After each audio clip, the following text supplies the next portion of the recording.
പ്രണയശലഭങ്ങൾ ഭാഗം 27. ഈ കൊച്ചു വെളുപ്പം കാലത്ത് തന്നെ കാണാൻ ഇതാരാണെന്ന സംശയദൃഷ്ടിയോടെ അവൾ മീരേച്ചിയുടെ മുഖത്തേക്കൊന്ന് നോക്കി. സത്യത്തിൽ ആരായിരിക്കും അത്? ഇന്നാട്ടിൽ തനിക്ക് പരിചയക്കാരും റിലേറ്റീവുമായി ആരും തന്നെയില്ല. വീട്ടിൽ നിന്നാരും തന്നെ കാണാനായി പെട്ടെന്ന് ഇവിടേക്ക് വരേണ്ട ആവശ്യമില്ലാത്ത സ്ഥിതിക്ക് വന്നതാരാണെന്നറിയാനുള്ള ജിജ്ഞാസ ഗൗരിയുടെ മുഖത്ത് കൂടിക്കൂടി വന്നു.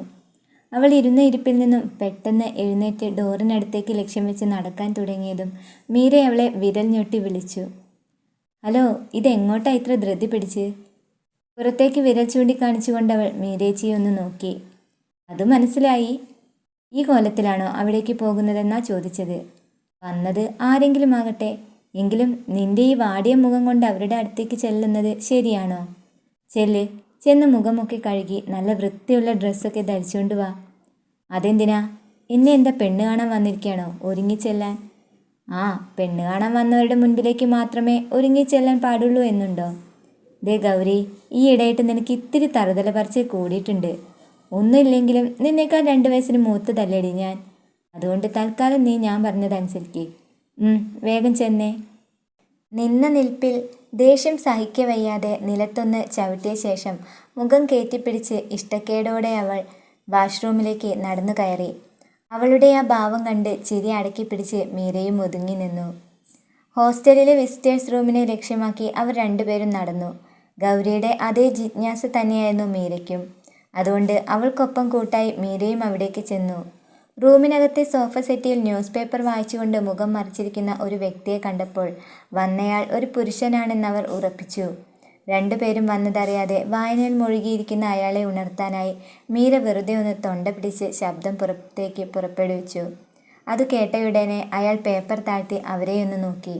ആ മുഖം കണ്ട മാത്രമേ തന്നെ മീരയുടെ കണ്ണുകളിൽ സന്തോഷവും അമ്പരപ്പുമെല്ലാം ഇടകലർന്നു വന്നു. അയാൾക്കരികിലേക്ക് അവൾ ആവേശത്തോടെ ചേർന്നു നിന്നു. What is surprise! അങ്കിളാണോ ഇവിടേക്ക് വന്ന ഗസ്റ്റ്? യെസ് മോളു. അതിരിക്കട്ടെ, മോള് ഈ ഹോസ്റ്റലിലാണോ താമസിക്കുന്നത്? അതെ അങ്കിൾ, ഞാൻ ഇവിടെ തന്നെയാണ്. പക്ഷേ അങ്കിൾ ഇവിടെ? അതൊക്കെ ഞാൻ വിശദമായി പറയാം. പക്ഷേ അതിനു മുമ്പ് എനിക്കിവിടെ ഒരാളെ കാണേണ്ടതായുണ്ട്. കാണേണ്ട ആളെ ഞാൻ ഇതിനു മുമ്പ് നേരിൽ കണ്ടിട്ടില്ല എന്നുള്ളതാണ് സത്യം. എന്നാലും അയാളെ കണ്ടിരിക്കേണ്ടത് അത്യാവശ്യമാണെന്ന് എനിക്കിപ്പോൾ തോന്നി. അങ്കിൾ പറഞ്ഞു വരുന്ന കാര്യത്തെക്കുറിച്ച് എനിക്കും മനസ്സിലാകുന്നുണ്ട്. ഏതായാലും അങ്കിൾ അന്വേഷിച്ച് വന്ന ആളെ ഞാൻ നേരെ കാണിച്ചു തരട്ടെ? Oh sure, I am waiting for that girl. എങ്കിൽ ദാ കണ്ടോ, എൻ്റെ പിറകിൽ നിൽക്കുന്ന ഈ ആളെ തന്നെയാണ് അങ്കിള് അന്വേഷിച്ച് വന്നത്. അവൾ നീങ്ങി നിന്ന് ഗൗരിയെ പരിചയപ്പെടുത്തി കാണിച്ചു കൊടുത്തപ്പോൾ ആശ്ചര്യത്തോടെ അവർ രണ്ടുപേരും പരസ്പരം നോക്കി നിന്നു. തൻ്റെ മുൻപിൽ നിൽക്കുന്നത് ആരെന്നറിയാതെയുള്ള ഗൗരിയുടെ അമ്പരപ്പും ആളെ തിരിച്ചറിഞ്ഞതിലുള്ള സന്തോഷം കൊണ്ട് മതിമറന്ന് നിൽക്കുന്ന അയാളെയും മീര മാറി മാറി വീക്ഷിച്ചുകൊണ്ടിരുന്നു. അങ്കിളെ, ദേ ഇതാണ് ഗൗരി, എൻ്റെ സിസ്റ്ററും റൂംമേറ്റും, അങ്ങനെ എല്ലാമാണിവൾ. ഗൗരി, ഇതാരാണെന്ന് നിനക്ക് മനസ്സിലായോ? ഇതാണ് നമ്മുടെ ആദിത്യൻ്റെ ഡാഡിയായ മിസ്റ്റർ ആനന്ദ് മേനോൻ. അത് കേൾക്കേണ്ട താമസം ഗൗരി അയാളെ വിനയത്തോടെ കൈയെടുത്ത് വണങ്ങി. പുഞ്ചിരിച്ചുകൊണ്ട് അയാളും അവൾക്കു നേരെ കൈകൂപ്പി. ഗൗരിയെ കണ്ട മാത്രമേ തന്നെ മനസ്സിന് പൂർണ്ണ സംതൃപ്തി കൈവരിച്ചതുപോലെയായിരുന്നു ആ മുഖം തിളങ്ങി വന്നത്. തൻ്റെ മകൻ കണ്ടെത്തിയ പെൺകുട്ടി എല്ലാ ലക്ഷണവും മൊത്ത ഒരു സുന്ദരി കുട്ടി തന്നെയാണെന്ന സത്യം അയാളും തിരിച്ചറിഞ്ഞ നിമിഷമായിരുന്നു അത്. ഇതേ സമയം ഗൗരിയുടെ അടുത്തേക്ക് ചേർന്ന് നിന്നുകൊണ്ട് മീര പതിയെ സ്വരം താഴ്ത്തി അവളോട് സംസാരിക്കാനുള്ള ശ്രമം നടത്തുകയായിരുന്നു. ദേ ഗൗരി, നോക്ക്, ഇദ്ദേഹം നല്ല തിരക്കുള്ള ഒരു ബിസിനസ്മാനാണ്. ആ തിരക്കുകൾക്കിടയിൽ നിന്ന് നിന്നെ കാണാൻ വേണ്ടി മാത്രമായി ഇവിടേക്ക് വരണമെങ്കിൽ അത് അത്ര നിസ്സാരമായ കാര്യമായിരിക്കില്ലെന്ന് എനിക്ക് ഉറപ്പുണ്ട്. മോളെ, ദയവ് ചെയ്ത് അദ്ദേഹത്തോട് നിന്റെ അനിഷ്ടമൊന്നും കാണിച്ചേക്കരുത്. ആദിയോടുള്ള നിന്റെ വിരോധം അദ്ദേഹത്തോട് സൂചിപ്പിക്കുകയും ചെയ്യരുത്. കാരണം അങ്കിൾ ഒരു പാവം മനുഷ്യനാണ്, കേട്ടല്ലോ? അവൾ മെല്ലെ തലയാട്ടി. എന്നാ പിന്നെ നിങ്ങൾ സംസാരിക്കേ. ഇവൾ ഏതായാലും ഇന്ന് ലീവാണെങ്കിൽ ഞാനെന്നാ കോളേജിലേക്ക് ചെല്ലട്ടെ. നിറഞ്ഞ പുഞ്ചിരിയോടെ അദ്ദേഹത്തെ എതിരേറ്റുകൊണ്ടവൾ അവിടെ നിന്നും അകന്നു മാറി. മീര പോകുന്നത് നോക്കി ആ ദിക്കിലേക്കായി കണ്ണുകൾ കൂർപ്പിച്ചു നിൽക്കുന്ന അവളെ അയാൾ പിറകിൽ നിന്നും വിളിച്ചു. ഗൗരിമോളെ. വിളി കേട്ടതും അവൾ തിരിഞ്ഞു നോക്കി. അദ്ദേഹത്തെ പെട്ടെന്ന് അഭിമുഖീകരിക്കാനുള്ള സങ്കോചത്തോടെ അവൾ ഷാളിൽ വിരൽ ചുറ്റി നിൽക്കാനായി ശ്രമിച്ചുകൊണ്ടിരുന്നു. മീരമോള് എന്നെ പരിചയപ്പെടുത്തിയ സ്ഥിതിക്ക് ഇനിയൊരു മുഖവുരയുടെ ആവശ്യമില്ലെന്നാണ് എനിക്ക് തോന്നുന്നത്. ആദിത്യൻ എല്ലാം എന്നോട് പറഞ്ഞു. കോളേജിലെ എല്ലാ കാര്യങ്ങളും അവൻ എന്നോട് ഷെയർ ചെയ്യാറുണ്ട്. അവന് ഞാൻ ഡാഡി മാത്രമല്ല, നല്ലൊരു ഫ്രണ്ട് കൂടിയാണ്. ആദിയുടെ അമ്മ മരിച്ചത് പിന്നെ ഒരു സ്ത്രീയുടെ കരുതലും സ്നേഹവും ഒന്നും അവൻ അറിഞ്ഞിട്ടേയില്ല. എങ്കിലും മറ്റുള്ളവരെ മനഃപൂർവ്വം വേദനിപ്പിക്കാൻ അവൻ ഒരിക്കലും സാധിക്കില്ലെന്നാണ് എൻ്റെ വിശ്വാസം. എൻ്റെ മകൻ്റെ അറിവില്ലായ്മയിൽ മോൾക്ക് സംഭവിച്ചു പോയ അപമാനത്തിന് അവൻ്റെ ഡാഡിയായ ഞാൻ തന്നെ നേരിൽ കണ്ട് മോളോട് ക്ഷമ ചോദിക്കണമെന്ന് കരുതി. അതിനുവേണ്ടിയാ മോളെ അന്വേഷിച്ച് ഞാൻ ഇവിടേക്ക് വന്നത്. റിയലി സോറി മോളെ. ഒരു നിമിഷം പെട്ടെന്നെല്ലാം കേട്ട അമ്പരപ്പോടെ അവൾ അയാൾക്ക് മുന്നിൽ നിന്നു. തന്നെക്കാൾ മുതിർന്നൊരു വ്യക്തി, അതും താൻ ആദ്യമായാണ് ആദ്യേട്ടൻ്റെ എല്ലാമായ ഡാഡിയെ നേരിൽ കാണുന്നതും. എന്നിട്ടും അദ്ദേഹം തന്നോട് സോറി പറഞ്ഞിരിക്കുന്നു. എൻ്റെ ദേവി, എന്തൊക്കെയാണ് ഇവിടെ സംഭവിക്കുന്നത്? ഒരു ഞെട്ടലിൽ നിന്നുണർന്നതുപോലെ അവൾ പെട്ടെന്ന് സംസാരിച്ചു തുടങ്ങുകയായിരുന്നു. അയ്യോ, എന്താ അങ്കിൾ ഇത്? എന്നോട് സോറിയോ? പാടില്ല, ഒരിക്കലും പാടില്ല. എനിക്ക് എന്താ പറയേണ്ടതെന്ന് അറിയില്ല. ആദ്യേട്ടൻ്റെ പെട്ടെന്നുള്ള പ്രവൃത്തി ശരിക്കും ഒരു ഷോക്കായിരുന്നു എനിക്ക്. എല്ലാവരുടെയും മുന്നിൽ വെച്ച് അങ്ങനെയെല്ലാം സംഭവിച്ചപ്പോൾ ഒത്തിരി സങ്കടം വന്നു. ഞാനും എന്തൊക്കെയോ പറഞ്ഞു പോയി അങ്കിൾ. പക്ഷേ അതൊരിക്കലും ആദ്യേട്ടനോടുള്ള വിരോധമല്ല, മറിച്ച്... വാക്കുകൾ മുഴുവനാക്കാൻ പ്രയാസപ്പെടുന്ന അവൾക്കരികിലേക്ക് അയാൾ ചേർന്ന് നിന്നു. ആ ശിരസിൽ പതിയെ തൊട്ടു.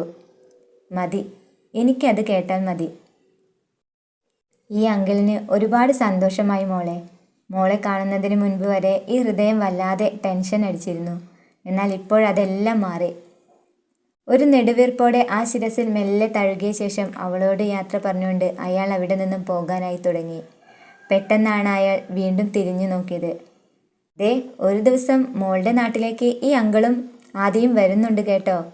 എല്ലാവരെയും ഒന്ന് നേരിൽ കാണാനായി. ചിരിച്ചുകൊണ്ട് അയാൾ അവിടെ നിന്നും പുറത്തേക്ക് നടന്നു നീങ്ങിയപ്പോൾ അറിയാതെ അന്നേരം അവളുടെ അധരങ്ങളിലും ഒരു നേർത്ത പുഞ്ചിരി തെളിഞ്ഞു വന്നു. അതുവരെ മനസ്സിൽ മൂടിക്കെട്ടിയിരുന്ന കാർമേഘങ്ങളെല്ലാം മെല്ലെ മെല്ലെ അകന്നു നീങ്ങി തുടങ്ങിയതുപോലെ. അവിടെ നിന്നും ഉദാസീനതയോടെ അവൾ നടന്നു.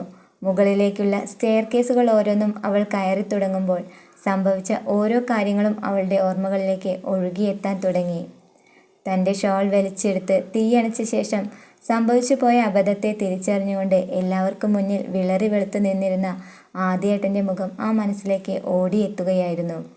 ഒന്നും പറയാനാവാതെ നിസ്സഹായനായി നോക്കി നിൽക്കേണ്ടി വന്നപ്പോൾ എല്ലാവർക്കും മുൻപിൽ ഒറ്റപ്പെട്ടു പോയ അവൻ്റെ രൂപവും അവൾ ഓർത്തെടുത്തു നടന്നു.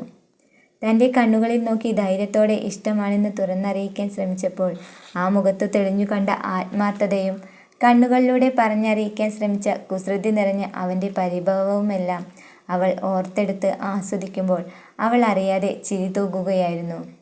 അല്പം മുമ്പ് വരെ എല്ലാം ഉപേക്ഷിച്ച് ഇവിടെ നിന്നും പോകണമെന്ന് ആഗ്രഹിച്ചിരുന്ന തൻ്റെ മനസ്സിപ്പോൾ മറ്റെന്തിനൊക്കെയോ വേണ്ടി കൊതിക്കുകയാണെന്ന് അവൾക്കും തോന്നി.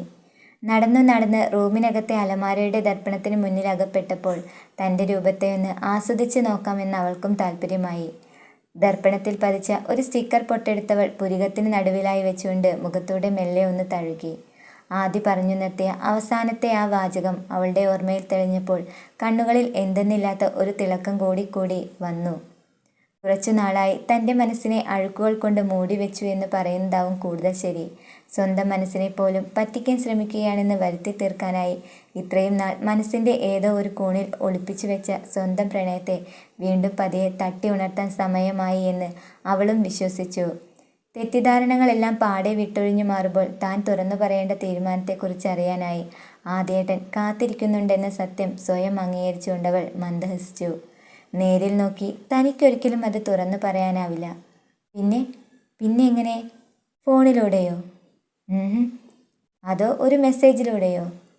അതുമല്ലെങ്കിൽ ഹൃദയബന്ധങ്ങളുടെ അഴകാർന്ന ചുവപ്പ് വർണ്ണത്തെ ഇതളുകളിൽ ചാലിച്ച് സുന്ദരമാക്കിയ ഒരു റോസാപ്പൂ സമ്മാനിച്ചുകൊണ്ട് തനിക്കത് പറഞ്ഞറിയിക്കാനാകുമോ? ഒന്നിനോടും തൃപ്തി വരാത്ത മട്ടിൽ റൂമിനകത്ത് അങ്ങോട്ടും ഇങ്ങോട്ടും ഇരുന്ന് നടന്നും അവൾ സമയത്തെ ഓടിച്ചു വിടാൻ ശ്രമിച്ചു.